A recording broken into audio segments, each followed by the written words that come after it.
the invisible forces that can fix the golf swing can be far more beneficial for players and produce faster results than moving on the actual, or working on the actual movement of the body, instead working on what's happening in the ground. 100%.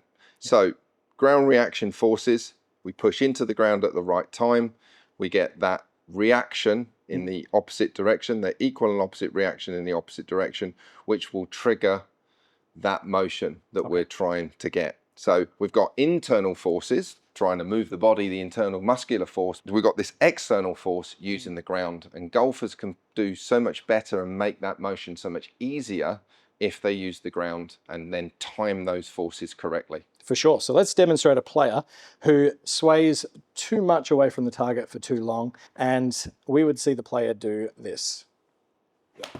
Yeah.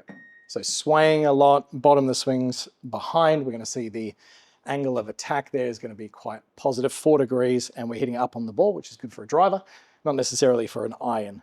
And so a player who was maybe trying to keep the club low to the ground for a long time, because they might have heard that tip, or load up the back foot at the top of the golf swing. Essentially what we see with the best players, Steve, is quite different. We're going to see that early spike of pressure that actually helps them recenter back towards the target, isn't it? Absolutely. So at most, pressure is about 70% on the trail foot at the top of the backswing, at most. And that'd be somebody that's really dependent on lateral forces and using it to power their swing much more than somebody that turns and rotates their body, for example. So generally what we're seeing, the better players with the better low point control, less than 70 into 60. I've even seen players 50-50 with their pressure at the top of the backswing. However, early backswing, there was a shift of pressure over to the trail side. For sure. So to get that recentering motion of the body, to make sure that low point is moving forwards enough by the time you've got to top of backswing and it's not moving continuously back behind the ball, exactly, that recentering move. And what we could use is the force pedal on the outside of the foot, on your trail foot, to make you feel where A, you apply the force, and B, the timings of it. Okay, let's get it. Okay, so going to use the harder one of the mini pedals, place it across the line of the balls of the toes, slightly to the lateral outside border. That's it, perfect. Yeah, almost feels like a bit of a springboard there from where I'm setting up. And so what players need to feel here, Steve, is that as they start their backswing, by the time that the club shaft kind of gets to level with the ground, they are pushing back towards the target, if not even earlier. Exactly. So they've created this outward force, they've spiked that towards the target reaction, and that should allow them to reorganize and recenter their body and stop that excessive late sway of their body away from the target. Yeah, and I love the little trampoline effect that I feel when standing onto this force pedal.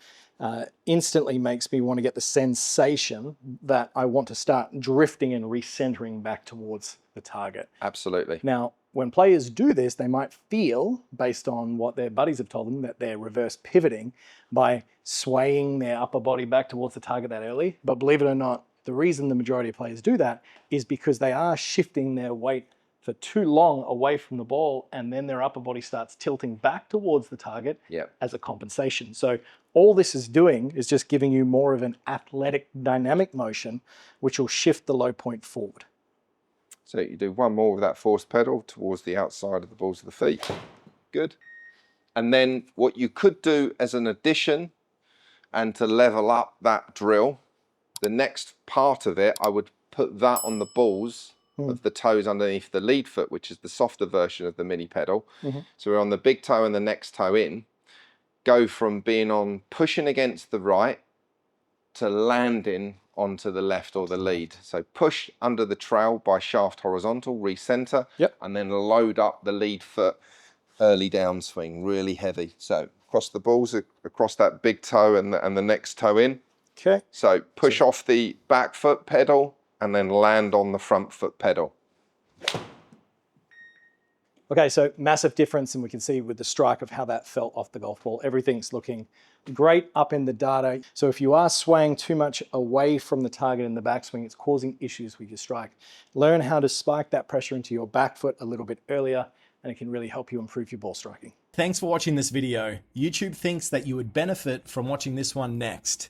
So click that card and it could be the tip that you need to take your game to the next level. I'll see you next time.